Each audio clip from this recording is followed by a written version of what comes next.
Just hooting and hollering, really, like doing this, that, and the other up there. If I had $1 for every time somebody that looked like him had something to say about the culture of somebody that looked like me, I could give you all reparations. Just hooting and hollering out there. Why is it hooting and hollering? Is it because it's not centering white culture? I mean, I really can't think of a better visual representation of what Hollywood is like nowadays, because rather than focusing on delivering a cohesive, compelling performance, they're focusing on shoehorning as many political messages. What was the political message? Quickly. Every time you guys see a presentation of a culture that is not yours, it's all of a sudden political messaging that's being shoved in your face. Hell, anytime something doesn't center white people, it's woke and political messaging. They hide their racist, bigoted preferences behind, oh, it's not cohesive, it's woke political messaging, but can't tell you what's not cohesive about it, and can't bring up a single instance of a political message. And to even be eligible for a Best Picture award at the Oscars, you now have to meet their representation and inclusion standards. So this level of forced fake representation is sort of par for the course. Oh no, in order to win an award, we actually have to not make a racist movie and include qualified actors of color? Oh no, the world's over. But whatever, I'm sure the example you're about to use isn't about to be exactly what I'm talking about. The Lord of the Rings trilogy is one of the most monumental achievements in cinema of all time. But if you've seen the movies and you know what the cast looks like, you probably know that it'd be really hard for that trilogy to win 17 Oscars in this day and age. Because in this day and age, the Oscars have decided to prioritize political messaging instead of authentic storytelling. Ah yes, Lord of the Rings, where the entire main cast is white people, and the only depiction of a person of color or parallel to people of color are shit like orcs and savages and warlike tribes and bullshit like that. Congratulations, you played yourself. And you clearly only enjoy media where white culture is depicted as being superior to everything else. Thank you for using the easiest example, dickhead. They decided to focus on political messaging instead of authentic storytelling. No, they're just realizing that racism is fucking atrocious. They realize that, oh, maybe somebody actually suffers when all we do is depict people of color as savages. Maybe we should give children of different races and ethnicities characters to look up to, rather than just drawing parallels to, I don't know, the fucking orcs. Of course, these are things you would never have to think of. We call that white privilege. You cannot fathom having this problem because you never have and never will. But go ahead, keep on bitching and whining about political messaging anytime any culture pops up on your screen that isn't fucking Vikings. Just hooting and hollering. Nathaniel, please. Not today. It's always the people who look like their family trees are wreaths using AAVE to try to shit on black people. I just know this man's parents are cuzzlings. Head built like a fucking scream mask. All that room, yet no brain. And at the same time, no lips, but so much to say. Oh. Yikes on bikes. Quite the oxymoron and super heavy on the moron. I'm so tired of this narrative talking about Sinners is just a movie to try to make white people look bad. Think about I'm gonna hold your hand with a napkin between when I say this. No one has to try to make y'all look bad. I fear y'all do that just fine all by yourselves. Unfortunately, Sinners is quite historically accurate when it comes to racial violence, cultural appropriation, and the exploitation of black labor and culture. The issue is, instead of y'all washing your... So hello brothers and sisters, welcome back to the channel. I'm hoping that you are doing great from wherever you're watching this video from. And as you know, I'm your host and presenter Unique Stories. Brothers and sisters, the video that you're about to watch represents a white person that really looks down upon black culture. Why am I saying looking down upon black culture and the greatness that black people for the longest time have tried to show? Whenever a black person does a great thing, we always have this group of people, and I'm not saying that it's all white people that has this type of hate. By the way, we have white people that recognize, that appreciate the work that black people are putting for them to be seen or for them to be on the spotlight. Just 2 weeks ago, we celebrated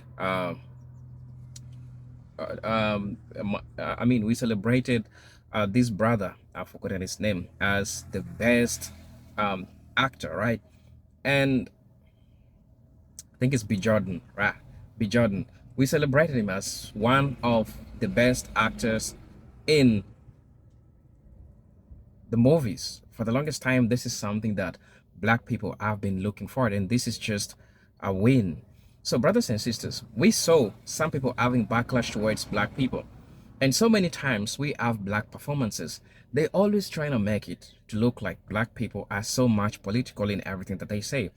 But you understand, they say this because they feel like black people are saying the truth. And right now, they want to deflect from the truth that black people are sharing, that black people are giving.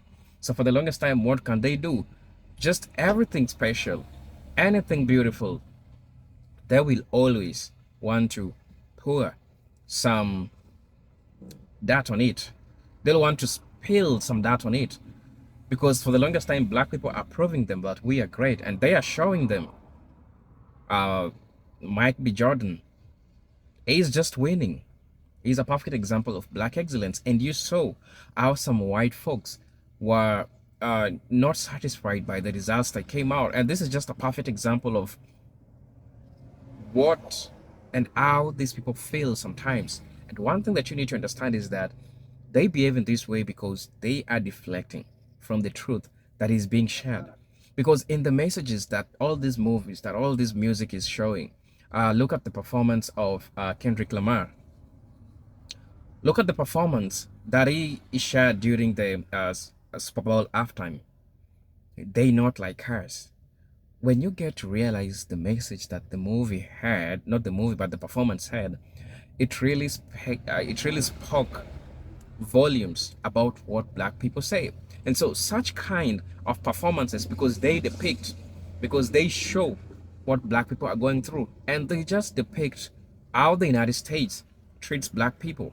Because I mean, let me just use an example of Kendrick Lamar's last year's performance. The way it was so massive, the way it was so big, it represented how America has been treating black people.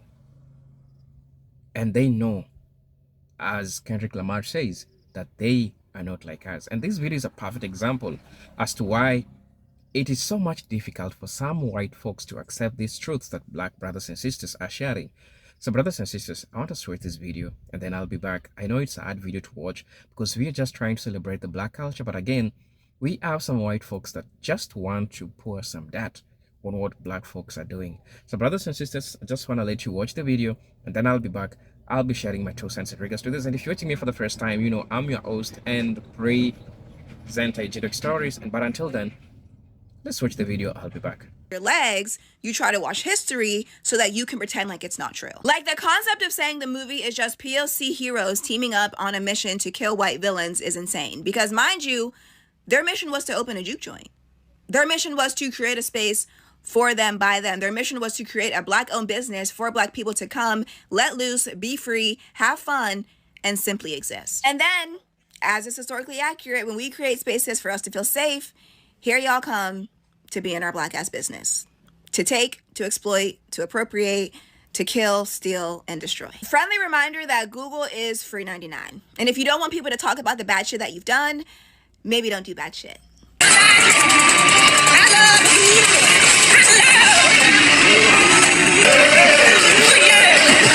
Just hooting and hollering, really, like doing this, that, and the other up there.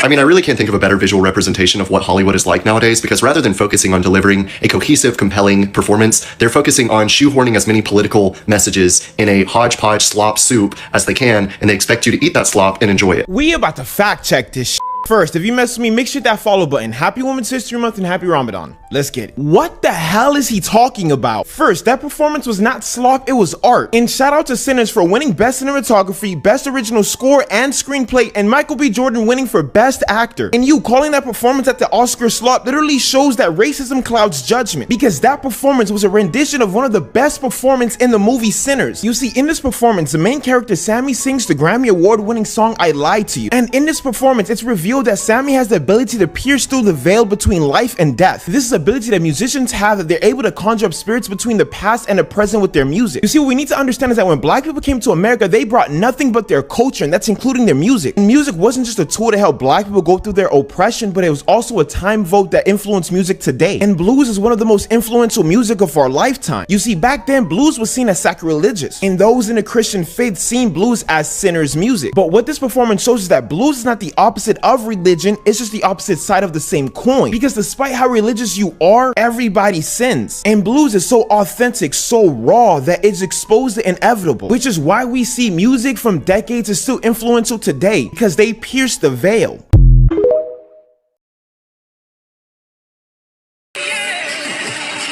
Just hooting and hollering. You know, I don't know if that was some form of rage bait or view bait, but I think your opinion is heavily wrong. I got notes and I'm going to read from them as I talk. And let's get into it. Sinners is a movie depicted in Mississippi during the 1930s when segregation and racism were still prominent and racial groups such as the KKK were still rampant among society. The performance is supposed to represent the evolution of music, aka the blues, which also heavily influenced rock. That's kind of why you hear the electric guitar and things like that. Love that part. But anyways, it heavily influenced rock and other genres of music, and it also evolved black culture. You can see on the stage, if you paid attention, the many eras and ethnic groups of black and other groups of history in their music and dance, which is also a main factor, not only in black culture, but literally every culture. And I gotta know, like, are you calling it woke slop because it's an almost all black cast and white people were depicted as the villains in this movie, aka the vampires and the KKK, and a movie with an all black cast depicting history in such a semi non-fictional way because, you know, vampires, like, those aren't real. But is it because it's not centered around white people? Because he made the comparison to the Lord of the Rings and said it would never be possible for such a movie to win as many, like, Oscars it did then as it would today because of the woke agenda that the Oscars has, and that this movie doesn't deserve to be even in the running. Also, your use of AAV is kind of ironic to me. You use our slang and then slander something that makes us feel seen and represented in the space of media and film, something that makes us happy when we watch it. How are you going to tell us how we're supposed to feel when we watch that movie when the representation wasn't even for you in the first place? And one more thing, your lack of media literacy is it's low-key concerning because that is a very cohesive movie. It's a movie depicting, like I said, in a semi non-fictional way, how history was, how Mississippi was during the 1930s, how it was really everywhere during the 1930s. So yeah. You know, you all are welcome to give your opinions. Let me hear them. I'd love to read them. Let's be adult about it. Let's not have no racism. Let's not have none of that. All right? We can be adults, have a cohesive topic, and talk about it. Like, even argue about it if you want. Like, just be respectful, you know? Just hooting and hollering, really, like doing this, that, and the other up there.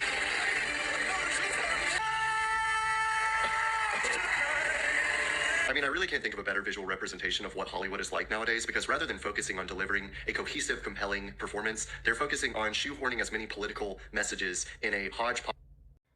There was no political messages sent. It was just a bunch of predominantly not white people dancing and celebrating their culture. But to racist, that is inherently political. One of the things I love about Sinners is how it has black people, white people, brown people, Asian people, just people from all different backgrounds celebrating it, loving it, dressing up like the characters, giving their own analysis on what they love about it and how deep the movie is. And it's not just because the movie is great and the movie is deep.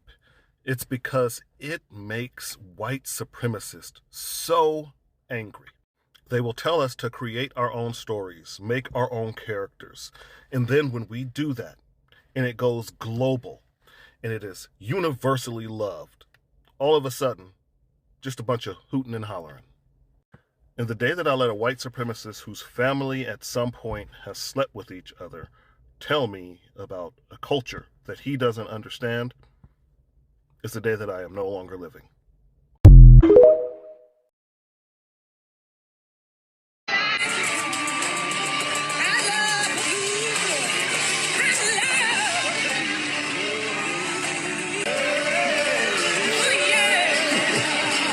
Just hooting and hollering, really, like doing this, that, and the other up there.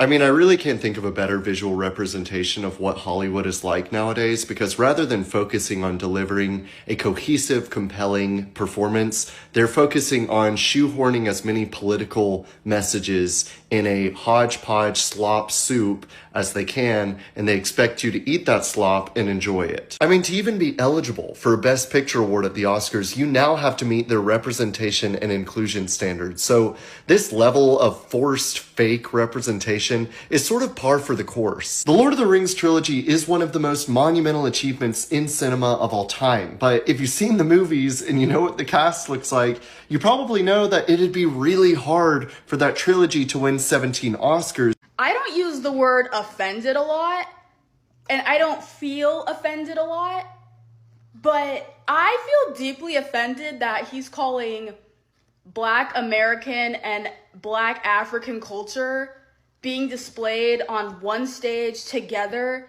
with the amazing Sinners soundtrack is a hodgepodge of hooting and hollering, which is AAVE, by the way, using our slang. Bro is literally just mad that it's not centering white people and white culture for once. And you really cannot win with these types of people either, because no matter what, if there is any racial minority on the screen, it is forced diversity. With The Little Mermaid, when they made her black, it was like, why can't you give black characters their own original plots and shows? Everyone would be happy with that. Ryan Coogler says, okay, here's Sinners, and you're still mad! What do you want? I'm genuinely so mad right now. I'm genuinely so mad. I do not play about Sinners. Sinners was probably the best movie I've ever freaking seen, bro. I nearly ascended off of my seat in the movie theater when I saw it for the first time. I do not play. I have pride in many things, but I have so much pride in being black and being a black woman. I don't care if this makes me sound woke. I love being woke. Y'all just have a negative connotation to it. But that just pissed me off, bro. And calling it slop? Oh no. Oh no. And his main takeaway is that the whole plot is just POC characters fighting a white villain. Literally, one of the heroes is a white woman. I'm sorry, was Haley Steinfeld not in the movie? Her character was literally white and a protagonist. Sort of. But close enough. Heaven forbid we only don't have white people on the screen. That genuinely pissed me off. Like, what do y'all people want? What do y'all want?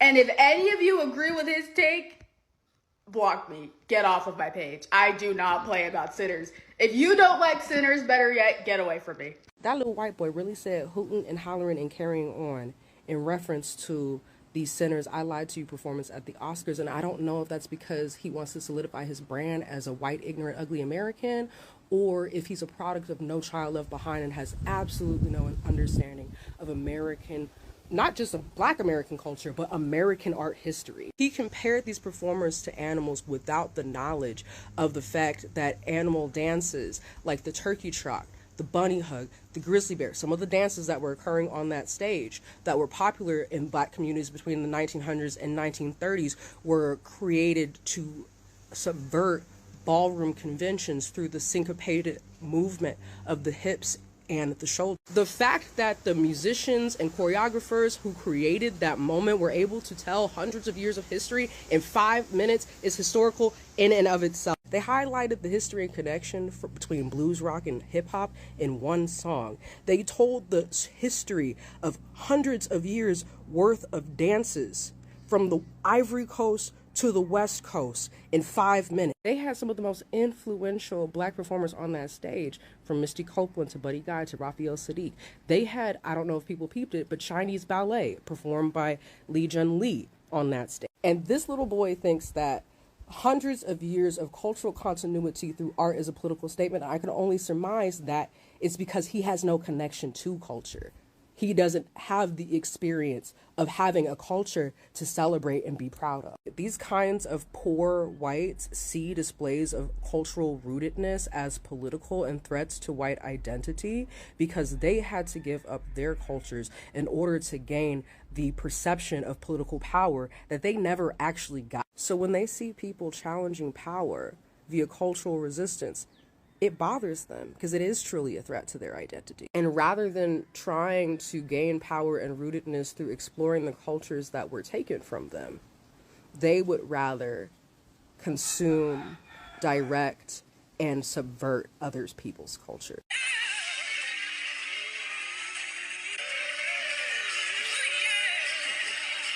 Just hooting and hollering, really, like doing this, that, and the other up there. Seeing Lord Farquaad post failed engagement bait about Sinners from a large but mostly dead account got me thinking about the concept of the conservative influencer in this moment and why the internet tends to seem to just laugh at these people rather than actually getting mad. I use this post and this guy to talk about what these people are actually trying to achieve. This goes for Farquaad here, it goes for Jeff Mead, it goes for Big Cirrhosis, it goes for people like that opinionated girl who I think may be some type of advanced AI. Break down what they actually provide, right? There's no critical thinking, there's no real emotion, there's no historical context, there's no analysis, there's no passion, there's no life, no energy. It's just kind of stuff like this designed to play on very base emotion. It's something very positive, right? Something people are really happy about, something that's based in history and culture, and you do this to it. You break it down to all the villains are white. Saying the movie consists of the POC heroes on a mission to kill all the evil white villains. Of course, the fact that the first half of the film is character development and basically about a community mobilizing to support a black-owned business. Nor is the fact that the main villains of the movie are vampires, with 2 of them being clan members that were turned and 1 of them being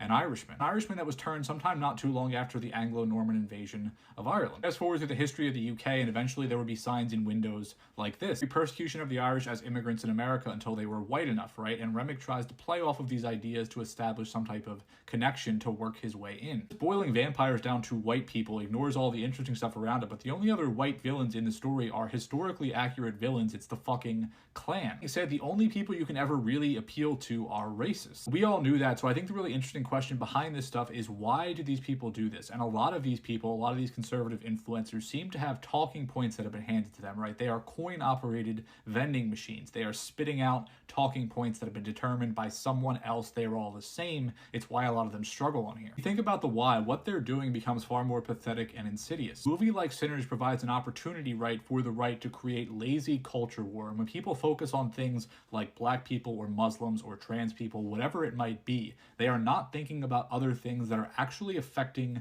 their life. Do this with the most obvious ways, right? These are the types of things they focus on. Zohran Mamdani breaking his fast because he's a Muslim, right? And they talk about separation of church and state. The thing is, if you can get people looking at Zohran, right, they ignore all the other things that are going on around them, but they can just focus on that Muslim mayor in New York City and demonize him. While our ambassador to Israel is literally publicly saying that Israel has a God-given right to the Middle East. People like Lindsey Graham openly saying we have a biblical obligation to protect Israel in this war. U.S. commanders telling their soldiers they are part of a holy war and they are going to bring about Armageddon. Secretary of Defense who's covered in tattoos that are tied to his Christian nationalist crusader identity. Same guy who doesn't think women should have the right to vote because of religion. The guy who went on a podcast to endorse Christian Reconstructionism, calls for the death penalty for homosexuality. And you, Evan, as a gay man, will support that man's literal holy war in the Middle East, right? And you'll talk about Zohran breaking his fast. Because you guys rely on the culture wars, right, to stop Republicans and Democrats from coming together and looking up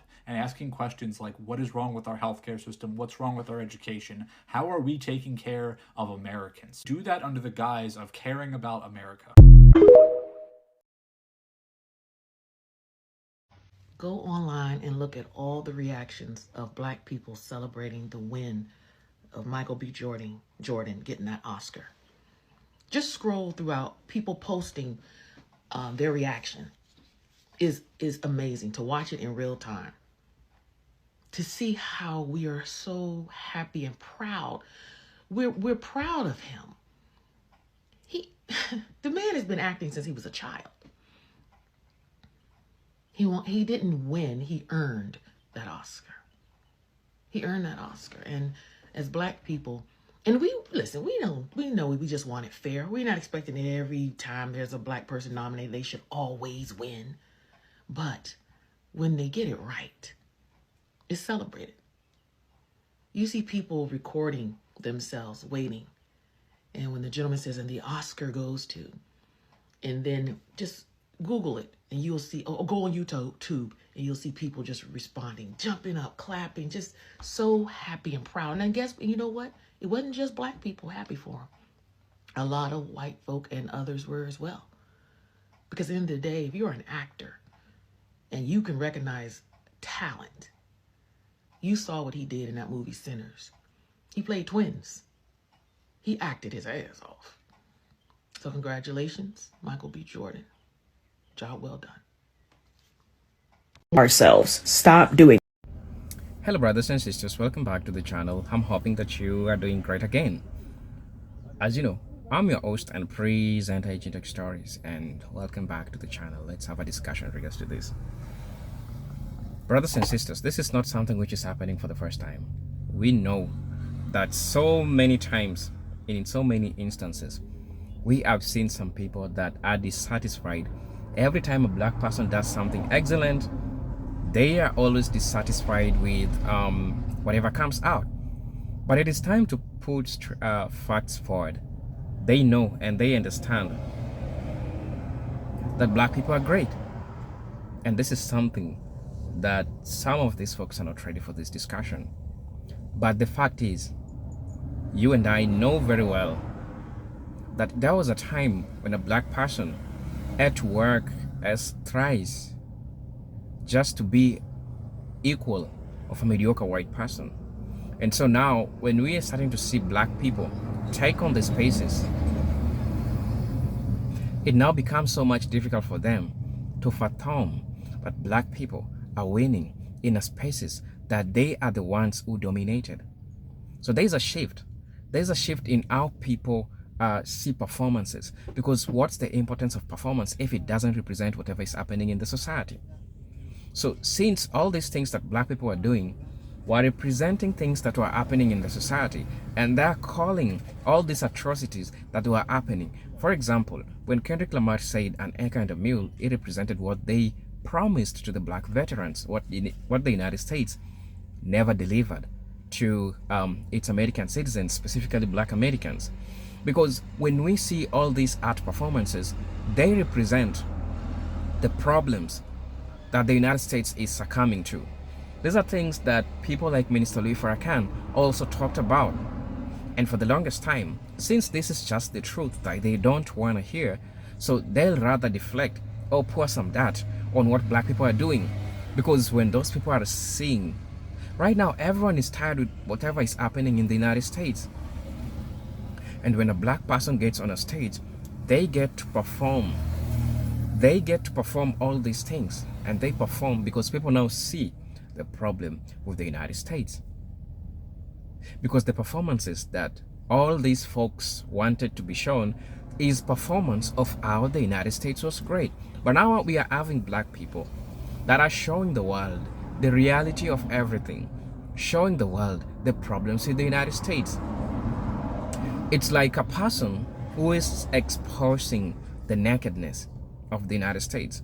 Sometimes somebody seeing you naked makes you uncomfortable. And I think that's what is happening with some of these white folks that says that black people don't deserve all those the medals that they are getting, all those accordances that they are getting. So the accomplishments that black people have made in art spaces, music, and representing geopolitical issues that are happening in the United States really is making these people question whether what is the criteria that people are looking right now. Are people looking at dances, performances, or people are looking at the message that is being shared? So this leaves people with question, because the performances that these people shared, for example, B. Jordan, the movie Cena was so symbolic. It represented the slavery. It represented how power is consolidated and how power is being taken from people. So the allusion or the allegory that these movies, that these performances use, it shows something that for the longest time, the United States wanted to hide from people. Let me go through a perfect example, something that majority of us, even the older generations, can relate with. Maybe if I talk about Michael B. Jordan, if I talk about Kendrick Lamar, not everyone will relate with them. Let me talk about Michael Jackson.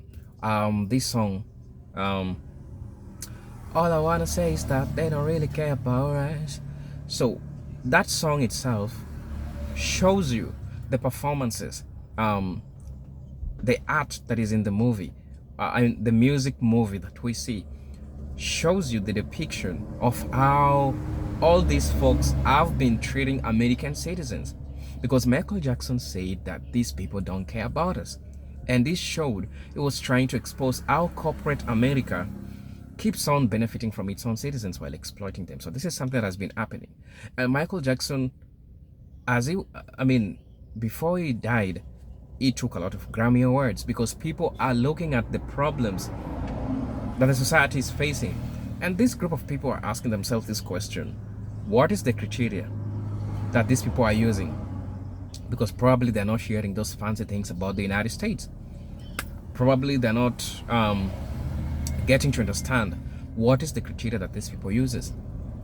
And another thing that you need to put in your mind is that black excellence is something that they don't understand how it happens, because they have the cognitive dissonance as them, and for only them being known or being understood as the only group who takes all these Grammy Awards. But we are talking about people that are coming out and talking about the problems and talking about the challenges that the United States have been facing, especially black people. Contemporary singers like Kendrick Lamar, I'm gonna be using him as a reference for contemporary issues that are happening in the United States. So when we get to looking at the factors and why we are seeing such performances getting accolades that we were not seeing before, and this is making white people ask so many questions. What is the criteria that they're using? So for example, this white man that was trying to put some dirt on black excellence because of the cognitive dissonance. The cognitive dissonance makes them not to agree, not to understand how come black people are being at the top right now, while we are the ones that used to dominate these spaces. So it becomes so problematic to them to understand how all these things happen, because they are asking themselves this question. Like, I didn't see, like, how did a black person win? Like, oh shit, he won the Grammy Award. How did it happen? It is because black people have decided to represent the reality. They have decided to show the nakedness, the truthful nakedness. Yeah, I'll use the word truthful nakedness. They decided to show the truthful nakedness of what is really going on in the United States. The dark, the deep secrets, the dirty secrets, things like the Epstein files. And Michael Jackson, before he died, really tried to expose this to majority of the people. Really tried to share this with majority of the world. People didn't understand. People didn't believe in him until the Epstein files started to be released. So we saw this in his performances. We saw this in his public appearances. Whatever he said, people didn't believe. But you saw it was in the performances, and that's why until today,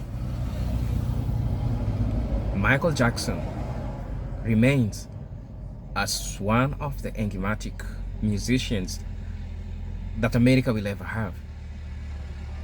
So it is not just about the breakdance. It's not about your vocal. But what are you trying to show people? What are you trying to perform? What message are you trying to send? And so black people decided to share the truthful nakedness about all this. And they really showed the world what is really going on.